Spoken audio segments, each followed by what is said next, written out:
Why do you doubt yourself? You're not bad at explaining yourself, you never were. They understand you perfectly, they always have. Every word, every feeling, every need you've laid out carefully, patiently, repeatedly. It landed, it registered. They just looked at it and decided it didn't require a response. And just face it, that's not confusion, that's indifference with a polite face on. They keep saying, I just don't know what you want from me. Ah, right. They don't know. And yet they know exactly when you're about to give up, they know exactly how much to give to keep you from leaving, they know precisely which buttons to press when they need you back in line. And what do they say about your feelings? Suddenly complicated, suddenly unclear, suddenly too much. So what did you do? You explained again, calmer this time, more structured, more patient. Because maybe the problem was how you said it. Maybe if you just found the right words. But let me put it this way, there are no right words, not for someone who has already decided not to care. Listen, you're not failing to communicate. You're communicating to someone who has decided your words have no weight. And you keep talking. But, that's not their problem anymore. That's yours. Look at yourself, you've become really good at packaging yourself. And you know what I mean. You've learned to present your feelings in a certain way. Calm, reasonable, structured. You start with the nice stuff so they don't get defensive, you soften the edges so they don't shut down. You wait for them to be in a good mood before you even try, you've turned sharing your feelings into a whole production. Just so they'll actually listen. And they still don't. Do they? So what do? You tweak the approach. Again. Maybe less emotion next time, maybe more, maybe shorter, maybe you write it down so they can't mishear it, maybe you bring it up casually instead of directly. Maybe you wait for a good day, maybe you stop waiting and just say it. Funny thing is, nothing works.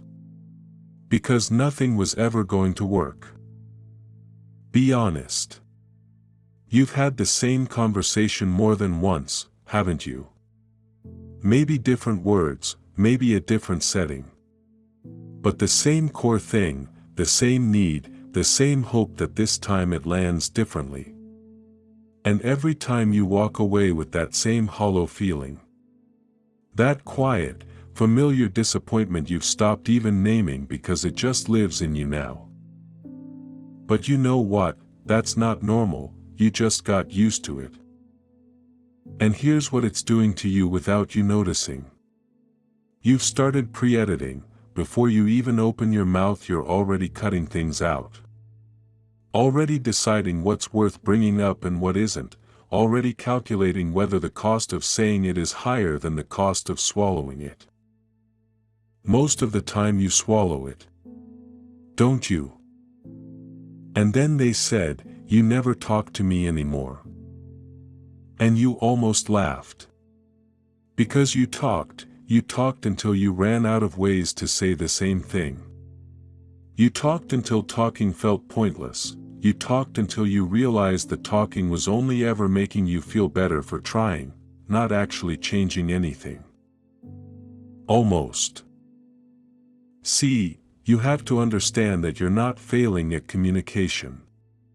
You're failing to accept that they're not listening on purpose, not because they can't follow.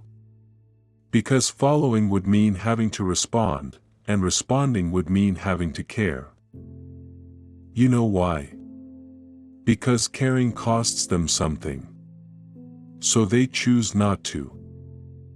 That's not a misunderstanding. That's a decision, about you, made without you. Now, let's break down here's what's really going on. And it's not what they told you. They're not confused, they're not overwhelmed, they're not just not good with feelings. Those are all excuses, and they work because you're kind enough to believe them. Because it's easier to accept that they're limited than to accept that they're choosing this. Choosing to look at you, hear you, understand you, and do nothing. To be fair, that takes a certain kind of cold. Doesn't it? Think about it. They function perfectly well everywhere else. At work they listen, they respond, they follow through. With friends they're present, engaged, interested. But with you, the person they're supposed to be closest to, suddenly they can't quite grasp what you need, suddenly it's all too complicated. As funny as convenient. Again. They keep saying it like a mantra, I'm trying my best. Oh dear. Right. That's their best, nodding while you talk, half answers, changing the subject, walking out of the room while you're mid-sentence. That's the best they've decided you deserve. Not the best they're capable of.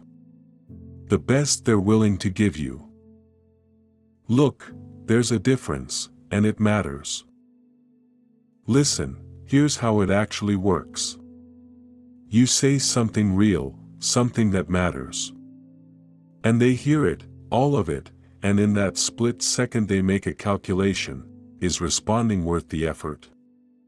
Does this require them to change something, admit something, give something up? And if the answer is yes, they file it away. Under ignore, under too complicated, under not right now. Which always means never. And you walk away thinking you weren't clear enough. You were clear. They just filed you away. Alright, and here's the part nobody talks about. The ignoring isn't random. It's specific. They don't ignore everything, they ignore the things that would cost them something to address. Your needs, your boundaries, your pain. The things that would require them to show up differently, those get ignored. Everything else, the things that are easy, the things that benefit them, those they hear just fine. Think about it, haven't you noticed that? How selective it is. That's not a communication problem, that's priority. You're simply not one of theirs. And they've been showing you that consistently, repeatedly, for longer than you want to count. But because they never said it out loud, because they never actually told you that you don't matter, you kept giving them the benefit of the doubt. That benefit of the doubt, and it's the most expensive thing you own. Because while you were busy doubting yourself, second-guessing your own clarity, rewriting and reapproaching and retrying, they were comfortable, unbothered. Carried by the certainty that you'd come back and try again. And you did. Every time. But not because you're weak, because you genuinely believed they were capable of more. And when you think they're just not willing. And that's so much worse. So let's talk about where this is heading. Because there's a version of you that's coming. Not far from now. A version that has stopped explaining completely. Not because you found peace, not because things got better, but because you ran out of energy to keep trying. You got tired in a way that doesn't recover easily. The kind of tired that changes you. And they'll be fine. Won't they? Look, you've already started disappearing. Not physically. But in the ways that matter. You share less, you expect less, you've quietly accepted a version of this relationship that you never would have agreed to at the beginning. And you didn't even notice it happening because it was so gradual. One swallowed feeling at a time. That's not growth. That's erosion. You're telling me they said, "You've changed." Right. You changed. Because staying the same while being consistently ignored wasn't sustainable. So you adapted.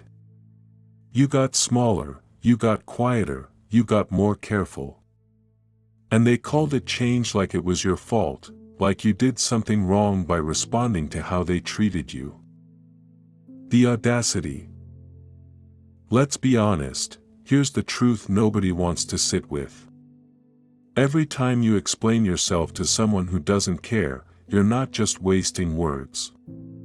You're telling yourself that this is acceptable, that this is what you're worth, that your needs are only valid if you can present them in a way that finally breaks through. And they're not. Your needs are valid because you have them. Full stop. Be honest, at least be honest with yourself. How long have you been waiting for a breakthrough that isn't coming? How many conversations have you replayed thinking about what you should have said differently? How much of your own time and energy have you spent trying to fix a problem that was never yours to fix? Are you able to count?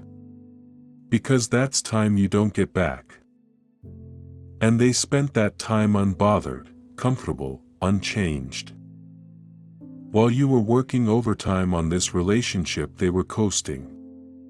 And the gap between how much you're putting in and how much they're giving back, you feel it.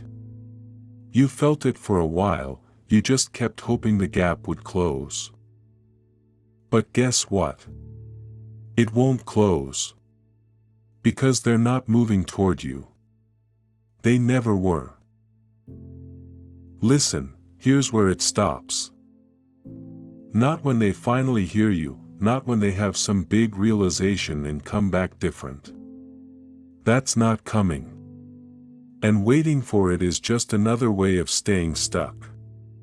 You know that now, quite frankly you've known it for a while.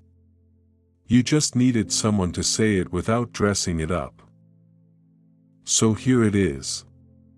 Stop explaining yourself to someone who doesn't care. Not because you're giving up, but because you're done spending yourself on someone who isn't spending anything on you. That's not weakness, that's arithmetic. And the numbers haven't been adding up for a long time. Anyway, here's what stopping actually looks like. It looks like noticing when you're about to launch into another explanation and choosing not to. Not because you're punishing them, but because you're protecting yourself.